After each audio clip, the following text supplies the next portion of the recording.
Hello, welcome to another podcast. I'm Ray, and this one's all about people shouting, loud people, loud music, people that have to raise their voices. Anyway, first of all, it is 5 o'clock in the morning, lovely time of day this time of year, 18 centigrade, which is 64 Fahrenheit, 18. It's been a hot night. There go the seagulls. I've got the window open. 96% humidity, 10-12 millibars, and the forecast is, I don't know, it was thunder, lightning, torrential rain leading to local flooding. We've had no rain or thunder or lightning or anything. We've just had heat. Other parts of the country have had storms, I know, but it's very difficult trying to follow a weather forecast when it changes every 5 minutes. The trouble is with forecasts these days, they try to be too precise. On my Met Office weather app thing, it says rain will begin at 10:23. Well, what do they mean 10:23? How can they get it down to a minute like that? 10:23 and a half. It's crazy. Why not just say rain is expected sometime this morning, not 10:23 this morning? I'm having more trouble with television adverts. I can't tell the difference between adverts and the programme I'm watching. Adverts are becoming more like TV programmes. There's a car racing along, a car chase or something like that, and I'm thinking, oh, is this the programme or is it an advert? No, hang on, it's an advert. No, it is the programme. Perhaps it's me getting confused in my old age, but it really is becoming difficult. In the old days, when I was a boy, we had proper adverts with perhaps the TV channel's logo. Who remembers Southern TV in Britain, Southern TV? They had that kind of sign thing that came up and it said Southern underneath. Have a look on the internet if you're interested to look at their thing. It comes up on the Jack Hargreaves programmes out of town, Southern. So that came up, and then you've got adverts. And between each advert, the Southern sign would come up. So you know that one advert has ended and another one started. These days, I'm never quite sure where the adverts begin or end. They all seem to merge into one. And as I said, half the time I'm thinking, is this the programme I'm watching? Hang on, I'm watching Vera, or I was watching Vera. What's she doing in a cheese advert? Oh no, that's... It must be me. Talking of television, email from Barry. Hello, Barry. He says he was watching a certain news channel. He won't mention it, he says it, but he's watching this news channel, and a friend of his popped round and came into the lounge and said, oh, you don't watch that, do you? How rude, he is saying, how rude in someone else's house to walk into their lounge. Oh, you don't watch that one, do you? I've had that, Barry. I've had that, mentioning no names. Someone walk into the lounge. Oh, no, you're not watching that. Well, hang on a minute. It's my telly. It's my lounge. If you don't like it, what's the term I'm looking for? Oh, yes, go away. Honestly, people are so rude. I wouldn't walk into someone else's house and say, oh, you're not watching that, are you? It's just, I don't know, it's awful. As I've said many times over the years, it's people poking their noses into other people's business. This is what Barry, I won't read the whole email, Barry, quite lengthy, but this is what you're saying, people poking their noses into your business. Barry has given a few more examples, but I won't read those out because I want to get on. I want to get on with other stuff, especially about loud people. I've been looking up on the internet, why are some people loud? And there are a few ideas here. They are overcompensating for shyness. Well, that sounds daft. If you're shy, you're not going to go around shouting your head off, are you? It says some people are very shy and they try to combat this by going all out and being the biggest personality in the room. I don't know if that's true, shy people. This is their way of controlling how shy they are. If they are loud and appear outgoing, people will never realise they're shy. No, that doesn't make sense. They want to feel important. The loudest voice in the room is the one everyone wants to listen to, right? Wrong. Oh, good, they've put wrong here. No, it's not. Of course it's not right. Many people who talk loudly are actually trying to show off about how important they are and get everyone to pay them a lot of attention. I don't know that that's right. Mind you, I knew a chap back in the 60s and 70s. He was, I don't know what the correct term is these days. He was 4 foot tall, only about 4 feet. right? He was a little chap, my age, but a little chap. And I used to think that he tried to compensate for that, his lack of height, by being a character. And he really was a character. He was cheeky to people. I was in the van, the TV repair van once with him. He was driving and we were stopped by the police. And he said to this copper, hello, mate, don't I know you from somewhere? And of course the policeman said, I doubt it. He was cheeky, the policeman. He said a few other things to him. He was giving the copper some lip. And I don't think that's a good idea with a policeman. But he had to be the kind of centre of attention.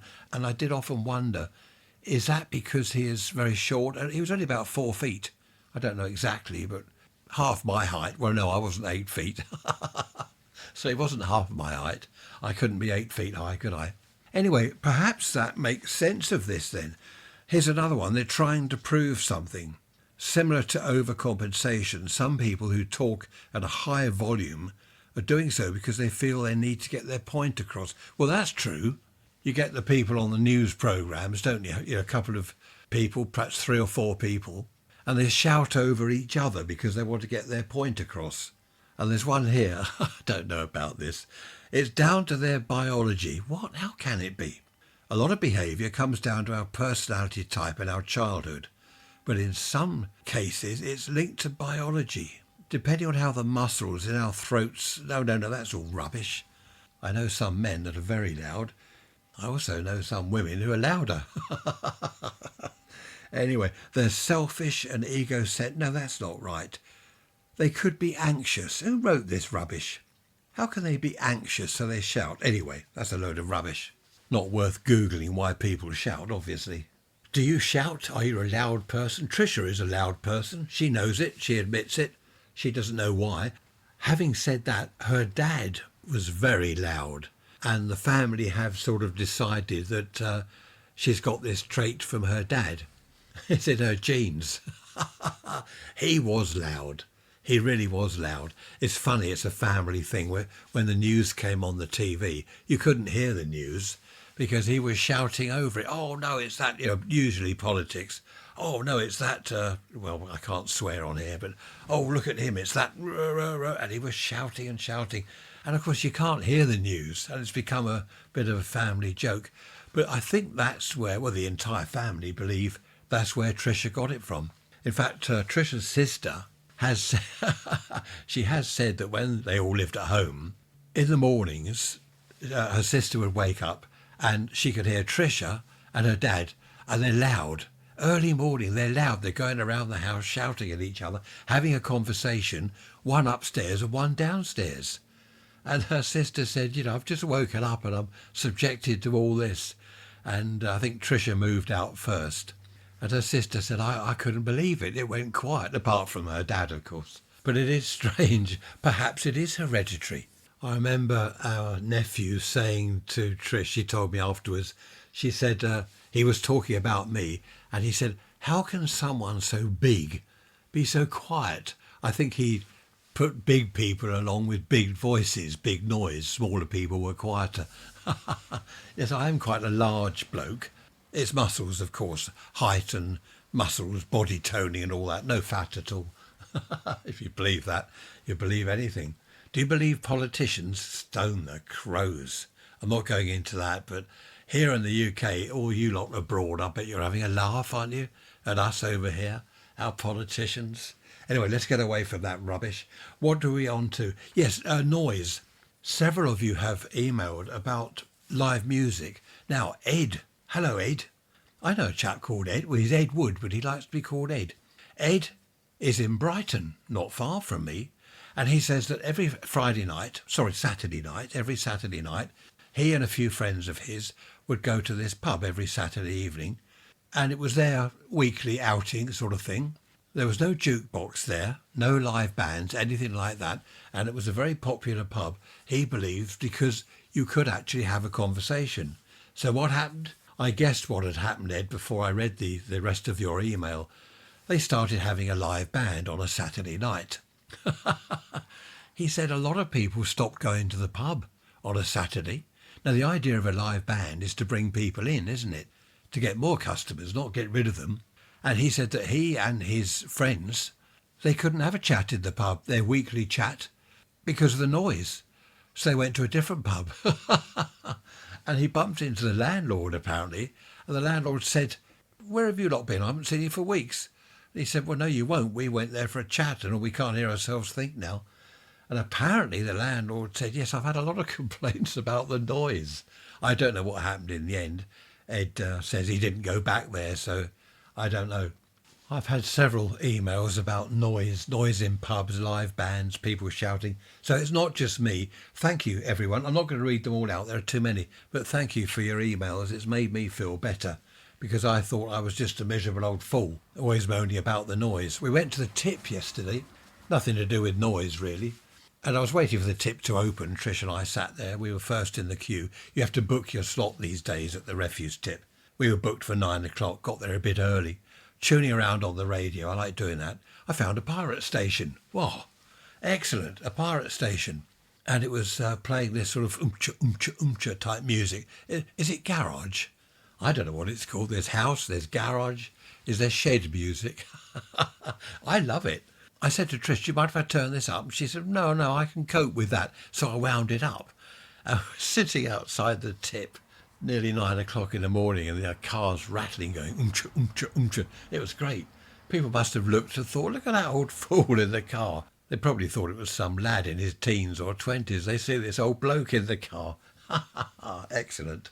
Just one more email from Norman in Liverpool. Hello, Norman, up there in Liverpool. Nice to hear from you. He says, people are talking about the art of conversation has gone. It's dead and finished, which is true. I agree with that. And Norman says it's no wonder because in the pub where people go to meet, we've been talking about pubs a lot recently. It's a meeting place. It's a social gathering place. People go there for a chat and they can't. They can't chat because of the noise. I agree with you, Norman. The art of conversation is dying because you can't have a conversation. Anyway, if you have anything to say, raise rants at protonmail.com. Have a look at the website, raiserants.info. Oh, hang on, bleeping noises going on. That's on my watch. Royal Mail are telling me they've got a parcel for me, which will be delivered today. Didn't have that in the old days, did we? When you were waiting for a parcel back then, there was no tracking or anything like that, no tracking details. You hadn't got a clue where it was. A few days would go past, a week would go past. Perhaps the week after, your parcel would arrive. Now, which was better, I wonder? These days, of course, you order something from particularly Amazon, and it's the next day. I have had stuff turn up the same day. I've ordered something in the morning, and that evening a prime van pulls up outside, and there's my parcel. Unbelievable. Carol, nice to hear from you. You've commented on the village. I did a little walk around the village, didn't I, a week or two ago? And you said it's nice that things haven't changed. That's right, hardly anything had changed in the village. The shops had changed owners, I think, and there were 1 or 2 new shops. But basically there was the butcher, the sweet shop, or the newsagents, or whatever it was called. Well, it was a convenience store, similar sort of thing. And as Carol says, it's nice that things haven't changed too much because everywhere, towns in particular, are just full of change these days. A quick PS to Carol's email. She lives in a village, also surrounded by fields, and builders have their eyes on the fields. This is the trouble, isn't it? Let's hope they keep their grubby mitts off the land. I was very disappointed last night. I had my recorder ready by the bed, the one I go wandering out with, ready for the storm. We had the big window open, well, all windows open in the bedroom, so all I had to do was switch on to record and hang out of the window with the recorder. I was hoping for some really good thunder rolls. Nothing. Absolutely nothing. Weather forecast, waste of space. Have you ever been to a rave? An illegal rave? Just briefly, talking of noise, that is the sort of noise I wouldn't mind, because I wouldn't be going there to have a chat with people, would I? I'm only mentioning this because I was talking to a friend about it the other day. Illegal raves. He's never been to one. He's my age. And he said he'd love to go, but can you imagine us there? Old boys in their 70s. We're not old boys, though. We are in our 70s, but we don't act like old boys. I would imagine, though, that the people at the rave, the teenagers, they look at us and think, oh my God, what are they doing here? Look at these old blokes here. Look, throw them out. Especially if we start, what is it? Not dancing, throwing shapes. You imagine a couple of us in our 70s throwing shapes in a field somewhere. The cops turn up to this rave and there's the strobe type lighting and all this stuff. Fantastic. Something I always wanted to do, but never did. Never been to a rave. Have you been to a rave? What was it like? Ray's Rants at protonmail.com. So don't get me wrong when I say I don't like loud music. I like loud music if I've gone somewhere to hear the music.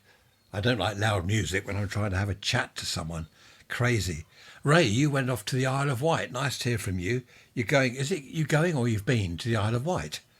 And on the way back, you're passing Arundel. We'll go to Amberley Museum. Ray was asking me where to go. Difficult question, really.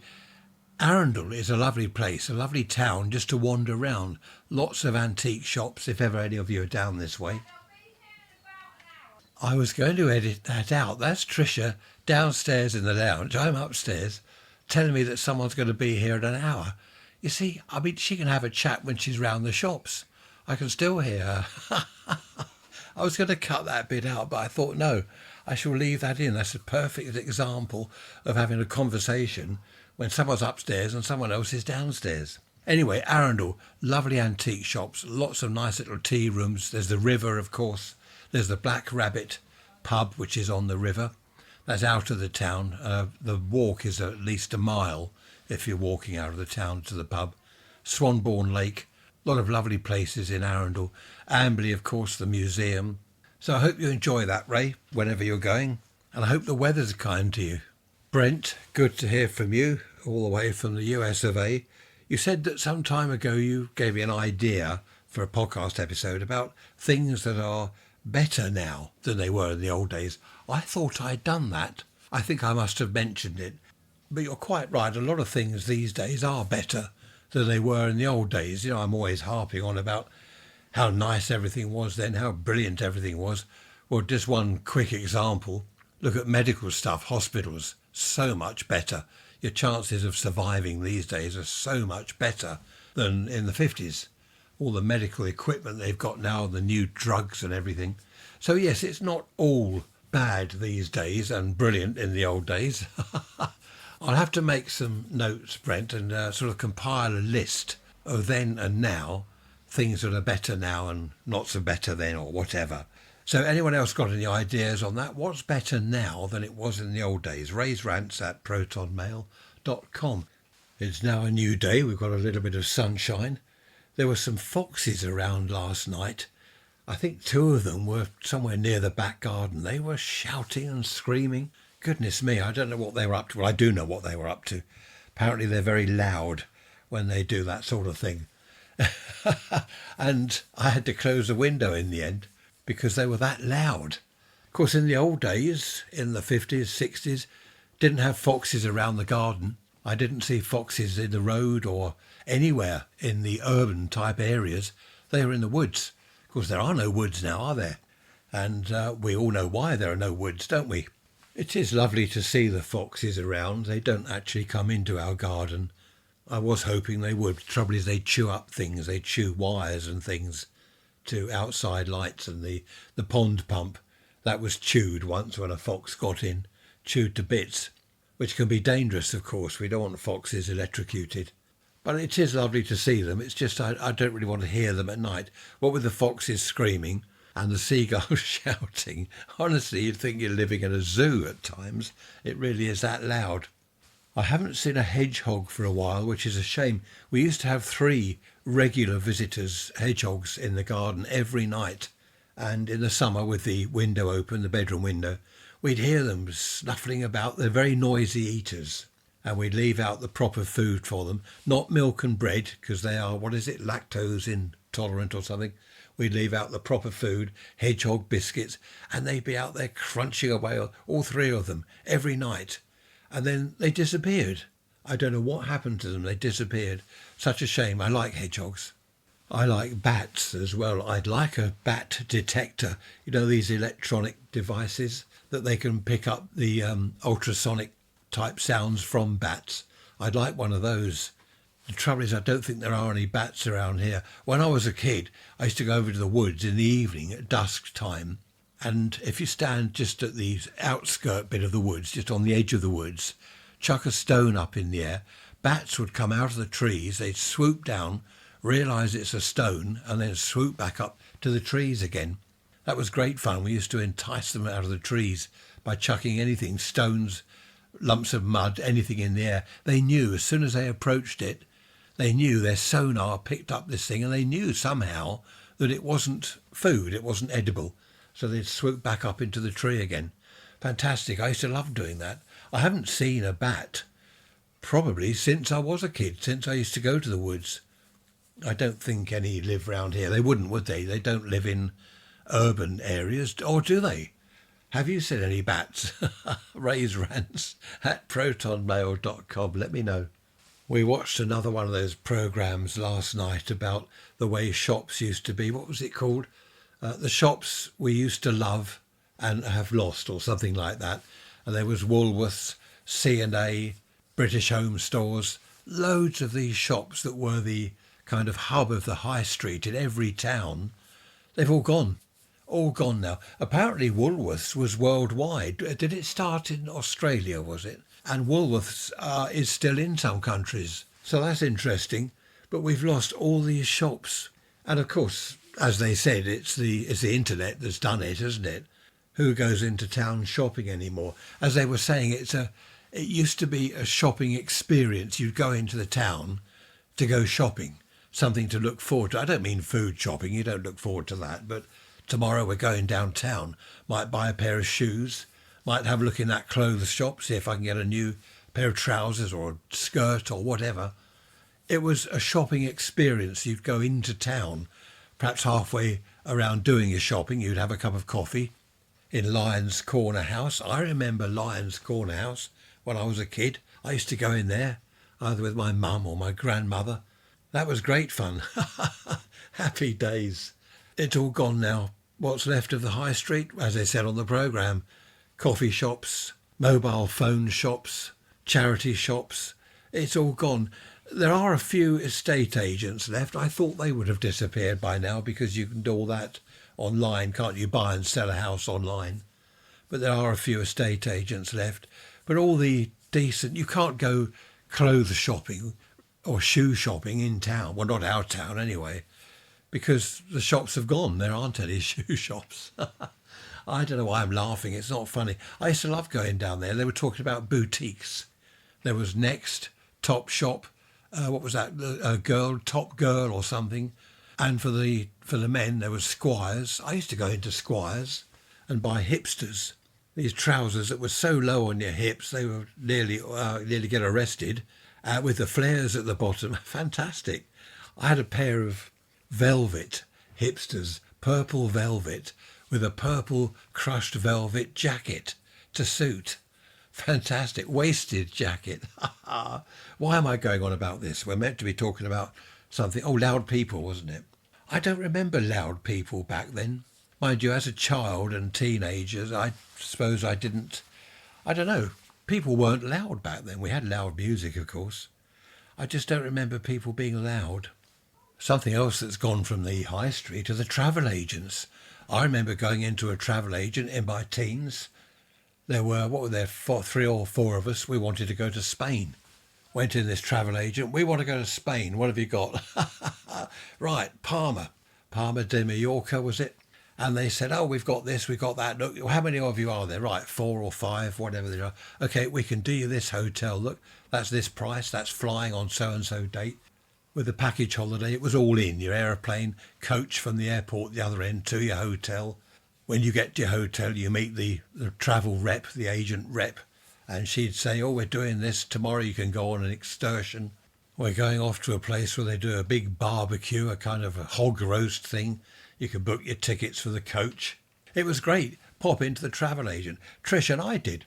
Years ago, we went to the travel agent downtown. We want to go to Cyprus. Oh, yeah, no problem. Whereabouts? And I said, Paphos. And that was it. We booked our tickets. We got all the bits and pieces, the information, paid for it, and that was it, all done. You didn't have to worry about separate flights, then looking for somewhere to stay.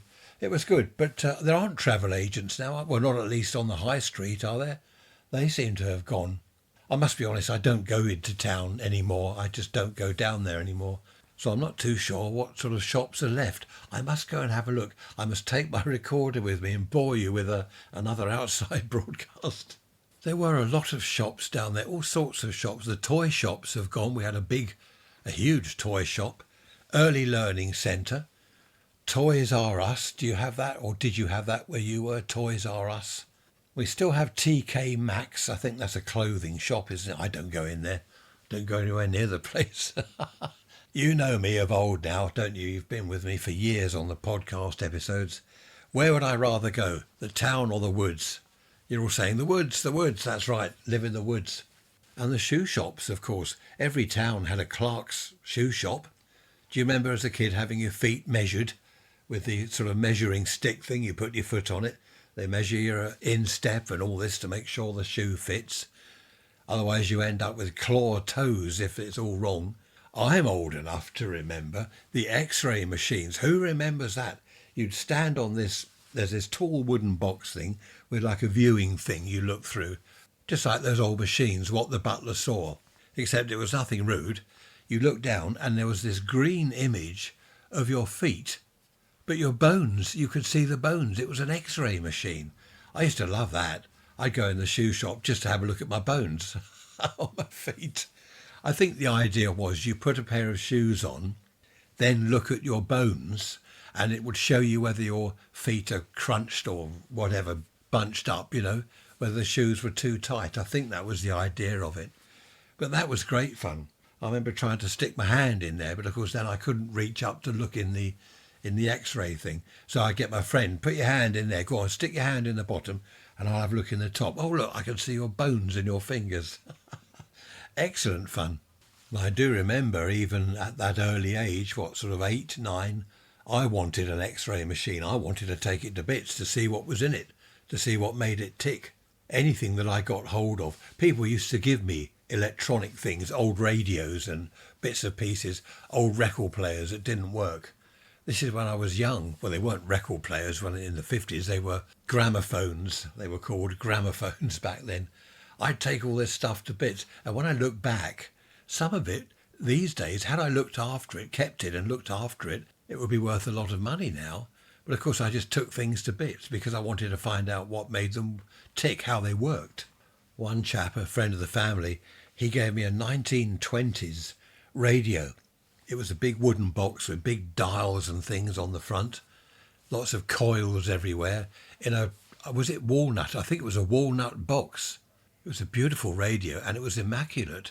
It didn't work. You needed all special batteries and stuff with it. I took it to bits. It was sacrilege to do that. I often think about that radio. I remember it. I can picture it. Beautiful walnut cabinet. And I wrecked it. But he shouldn't have given it to me. Or he should have waited till I was older. I must have been about 8 years old when he gave me that.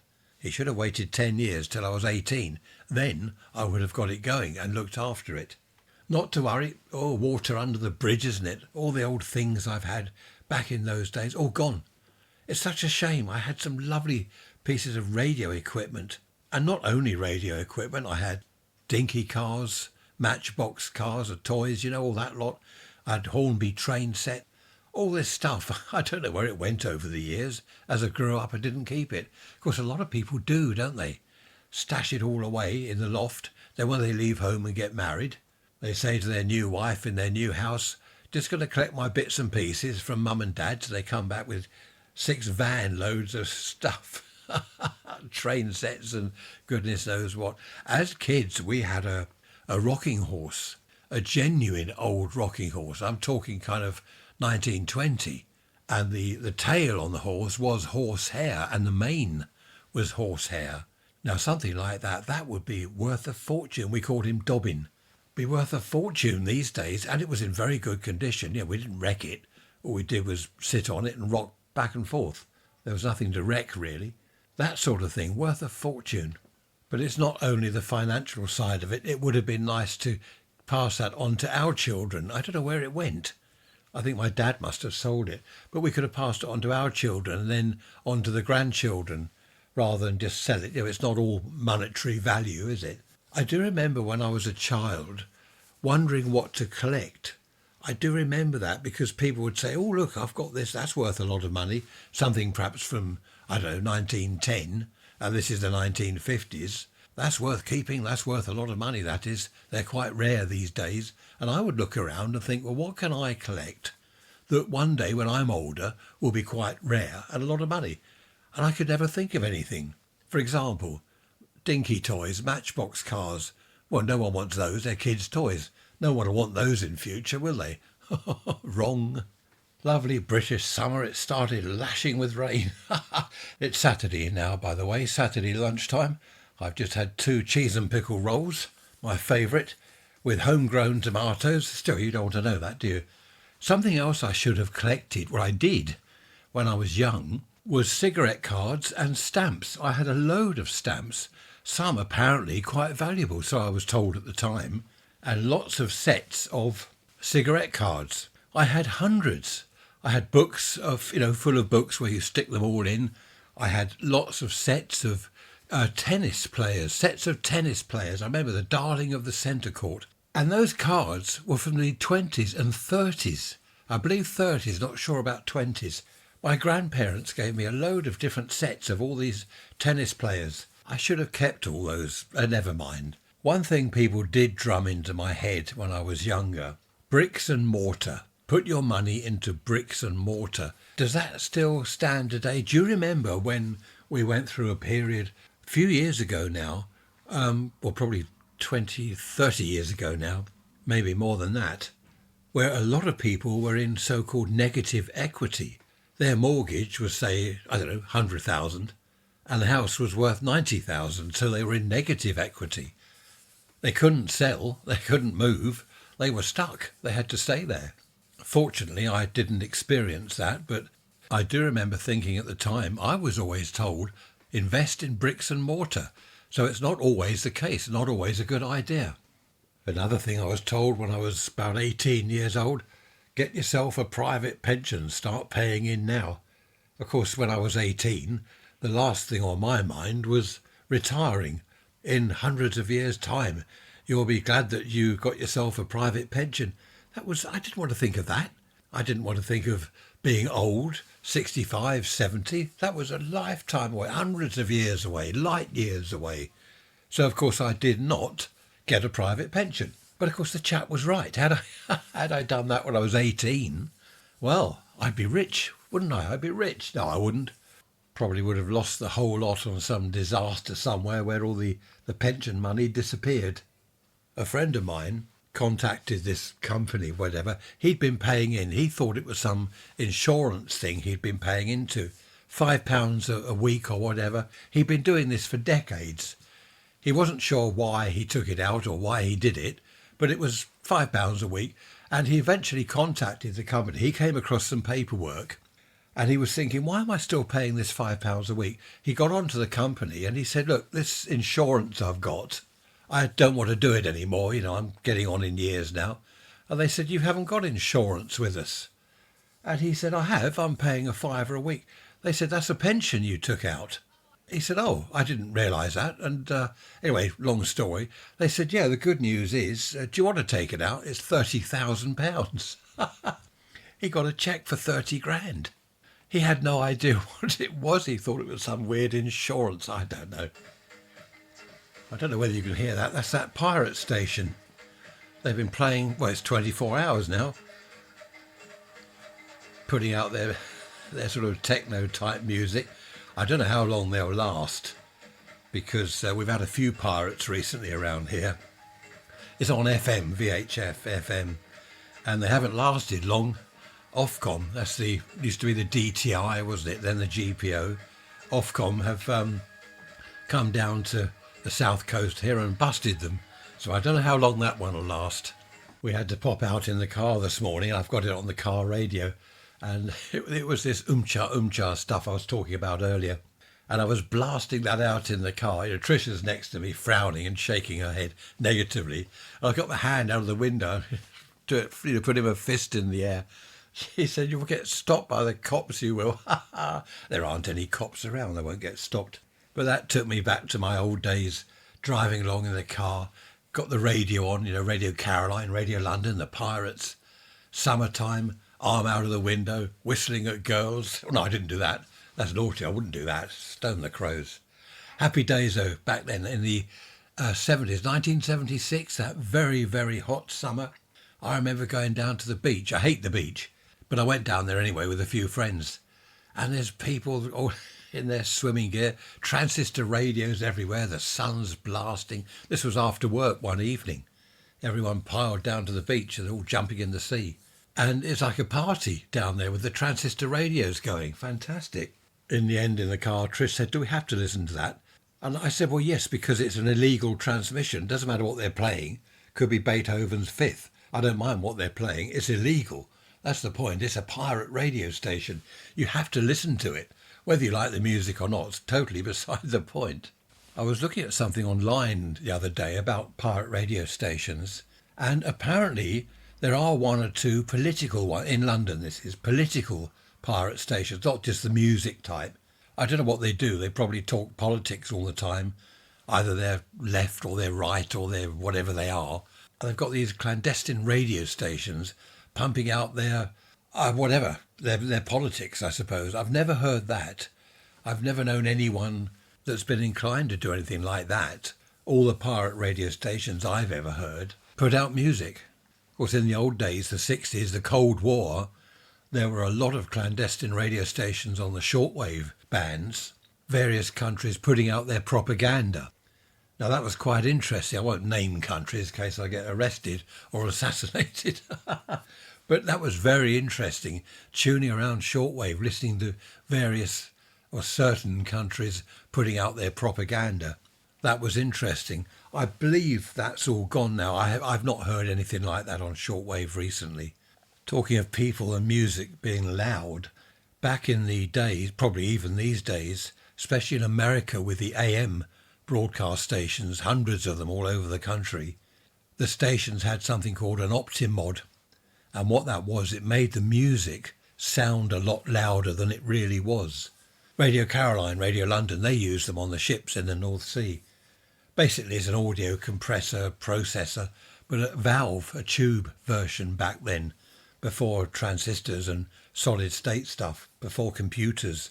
They were fantastic bits of kit. For example, a record that's got a quiet passage, the processor would bring up the gain. Like an automatic level control, it would compress it. Because back then, American stations, so I've read, they all wanted to sound louder than each other. So they got these Optimod things and adjusted them. If they were adjusted properly, then they really did do the job well. The music sounded punchy and loud, even though it wasn't actually any louder than it was to begin with. Quite interesting. It's a whole field in its own, audio processing. The technology these days is fantastic. So even back in the 60s, radio stations, each one wanted to be louder than the others. I think it was Jimi Hendrix that once said when he was setting up his amps, the Jimi Hendrix Experience, the Marshall 100-watt amps, he said, "I want everything to be louder than everything else." And it was. I saw him at the Albert Hall. Everything was louder than everything else. Amazing. I did know a chap many years ago who was the opposite. He was very quiet. He barely opened his mouth when he spoke. He mumbled. Very difficult to understand what he was saying. And if we were in the pub having a chat, you only wanted a couple of customers that were a little bit above average, I suppose, and I couldn't hear what he was saying. I remember a chap in the end said to him, "Look, you're going to have to speak up. No one can hear you." And he mumbled something, and I said to him, after that, "Why don't you try and project your voice a little bit more? Because people won't converse with you. They can't chat with you because they can't hear your reply." He said he would try, but he didn't change. He didn't try at all. In the end, people avoided talking to him because you couldn't have a chat. It was crazy. So he was the opposite. I like people somewhere in the middle, somewhere leaning towards perhaps a little bit quiet. Perhaps, I can't say left of the middle, can I? Or centre. That's political. That's political. But somewhere a little bit quieter than average. That's rather nice. In a quiet environment, of course. It's no good down the pub. I went out with a girl once, many, many moons ago, hundreds of moons ago, and hundreds of suns ago. And she had a car. She bought a new car with a radio. I don't know what year this was, probably 60s. And the radio in the car, it was really good. It had decent speakers. It sounded really good. The problem was, the first time I went out with her, went in her car, and she blasted the radio. We couldn't chat. I don't know whether she was shy and didn't know what to say, so she turned the radio up so we couldn't have a chat, or whether she was just mad, needed therapy. She was crazy. Every time we got into her car, she turned the radio up almost flat out. It was deafening. And we're both sitting there in silence, driving to wherever. She always insisted in going in her car. I didn't want to because of the music. And one day I said, look, we'll take my car just for a change, give you a break from driving. Oh, I don't want that, I don't want that. And I said, well, we're going in my car. She sat in the passenger seat and wound my radio up so we couldn't chat. After that evening, I don't know where we'd been, but I dropped her off home and she said, see you tomorrow. And I said, no, my ears won't take it. Now that's very, very early. That must have been 70s actually. Very early days of my sensitive hearing. Well, it wasn't so much sensitive. She blasted the car out with this music. My son, my North Carolina son, he'll remember this. Hello, if you're listening. He had a car with all these big speakers, these big woofers. He stripped the whole car out and filled it with speakers and like a 1,000,000-watt amplifier. I remember he drove me round the block with this music. My hair's going up and down. My eyeballs are wobbling. The whole car was, well, we were sitting in a mobile speaker cabinet. It was, I was going to say a fantastic experience. I'm not sure what it was. It was weird, absolutely strange. You've probably seen these videos of, say, a girl in a car with long hair. Her hair is all flying around like it's static electricity. It's strange, isn't it? Really loud sounds. I don't know what it does to your body. That sort of bass thumping through your organs. Surely it can't be any good for you, can it? You don't hear so many these days, but very often you'd hear cars going past, boom, boom, boom, boom, all this business, I don't hear so much of that these days. I don't know why. Perhaps it was a sort of craze that's now gone off, I don't know. That sort of music is interesting, It's not just for teens and early 20s. A friend of mine, he's, a year or two older than me, he loves it. All this techno, garage, house, whatever it's called, shed music. I don't know what it's called, but he loves all this techno stuff. I do. I have to admit, I do. I like anything from classical, Hendrix, techno. I like all of it. It's fantastic, all of it. I don't like... No, I won't mention Bogner, Music Weekends. I'm not going to mention that again. I don't like that. I know it's music, but it's not the sort of music I'm talking about. It's pop music, isn't it?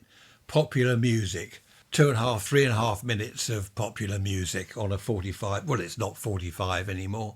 You can't buy it. You can. Can you buy singles? Can you buy records these days? Yes, there are record shops, aren't there? So it's just popular music, pop music, which is all right as background. You can't listen to Pink Floyd as background music, just something to have on while you're pottering around the house. With Pink Floyd, you've got to sit there and listen to the music. Same with Hendrix. The Bay City Rollers, Trisha loves the Bay City Rollers. She's met them all and followed them around and stuff. That you can have on as background music because I won't say any more. I'm going to dig myself a hole that I can't get out of. People that run pirate radio stations, when they're asked, why do you do it? They will say, well, because we are playing music that the mainstream radio stations don't play. BBC, commercial stations, they don't play this stuff. And there is an audience out there, a big audience that wants to hear it. They do have a point. What they're doing, of course, is totally illegal, which is no, I mustn't incite illegality. That would be awful of me to do that, wouldn't it? But they do have a point. They're playing music that the mainstream stations don't play. I don't think pirate stations will ever disappear completely.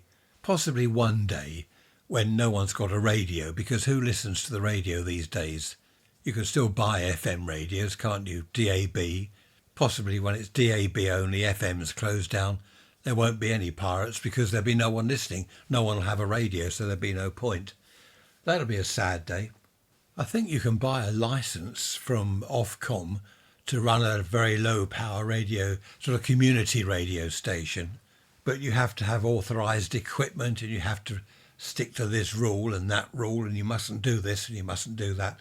Spoils it all, really. But I think I'd find that quite good fun, having a low power sort of community station just in our town here. But of course then there's copyright on music, isn't there? You play a record and you've got to pay copyright fees on it. The whole thing is ruined, really. Mind you, they do say that the pirate stations, they weren't paying copyright fees. They were ripping off the artists. Well, that's not what the Beatles and the Stones said. I remember Jagger saying, thanks for playing our records. Thanks for promoting our music. And apparently they did pay copyright. So I've heard anyway. But I do remember Jagger, Paul McCartney, no, Ringo it was, he was saying, fantastic, that you've played out, this is when they closed down, that you played our music over the years, promoted our records. That's what they were doing. So I don't think the artists had anything to complain about. It was the BBC that kept moaning about the pirates because the BBC couldn't compete or wouldn't compete. As you know, I don't like the BBC at all. They used to be fantastic back in the day. The World Service, BBC World Service on shortwave. They were, renowned, brilliant the world over. Everyone trusted the BBC. Now, well, I don't know. Anyway, we don't want to hear, why am I talking about the BBC? Why are we talking about pirate radio stations? Oh yes, because of the Optimod. Optimum modulation. Make your station louder than everyone else's station. Back in the good old days of AM radio all across the States, hundreds if not thousands of AM radio stations. Happy days indeed. Susan, if you're listening, thank you for your email. I didn't realise that you're a licensed radio amateur. That's brilliant, Susan. I've replied to your email, asked you whether you're on the air and what equipment you use. Anyone interested in amateur radio, have a look at my website, g4nsj.co.uk. Golf 4 November Sierra Juliet.co.uk. There's all my amateur radio stuff there. There's pictures of my gear and pictures of me and aerials and all sorts of nerd stuff. If you're into that, which I am. Just had a news alert about riots in Belfast now. We've had various riots this weekend all over the UK. I don't quite know what's going on. Don't know what's happened to the world. It's all got quite sad, really. When I was a boy. Yes, we did have riots, didn't we, in the 60s, ban the bomb. CND, was it? Campaign for Nuclear Disarmament. Was that 60s, 70s? The Vietnam War. People in America, well, everywhere, rioting about that. I suppose it's nothing new, is it? It's depressing, but nothing new, sadly. So what are you up to? Today, Sunday, you'll be listening to this. What are you up to today? What are you doing during the week? Have you had a holiday yet? Are you off on holiday somewhere? Let me know. Raise rants at protonmail.com. Perhaps you've had your holiday. Actually, didn't I mention this before? No one replied. Well, that's very remiss of you. I asked you all whether you've been on holiday or not, and no one replied. Perhaps you all thought, mind your own business, I'm not telling you. I don't know. Well, the weather's still not up to much. I don't know what's going on. Mother-in-law's here for lunch. I don't know what the plan is for Sunday. I believe Sunday, tomorrow, is going to be a really nice day again, hot weather again. We've had the windows open at night. We've had the fan on in the bedroom. We've got this big floor-standing, oscillating fan thing, which is all very well, but it's the noise. All night, all night long. Those were the days going to clubs. Do you remember that? There was one club in particular that I used to love going to. It was, 4 miles west of here, some village place down on the seafront. The Blue Peter Club, the 70s. That was good. That was something else. I love the Blue Peter Club. That was great. They had music, they had a little dance floor, a little bar. You had to be a member, get signed in. Fantastic. I used to love going over there in my misspent youth. Wonderful. Was your youth misspent? What did you do that was naughty? Let me know. Come on, you must answer some of these questions. Where are you going on holiday this year, or have you been? And what did you what did you do in your misspent youth? Tell me your secrets. You can be anonymous if you want. I won't tell everyone your email address. No, I wouldn't do that anyway. Be interesting though, wouldn't it? Perhaps we could have a whole episode about misspent youth. Not quite sure what the term means. I suppose it means doing naughty things in your teenage years. Well, didn't most of us do that? In fact, that was normal then. Then it wasn't misspent, was it? It was normal teenage youth type things to do. I'll shut up now, I'm boring you. Behave yourselves. Don't do anything I wouldn't do. Don't get caught and all that stuff. I will see you on Wednesday with another midweek message. Thanks for listening. It's been great having your company. I really do enjoy talking to you and listening to you when you email and message me. I really do enjoy it. I'm not just saying that. So look after yourselves and I will see you on Wednesday. Take care. Bye-bye for now.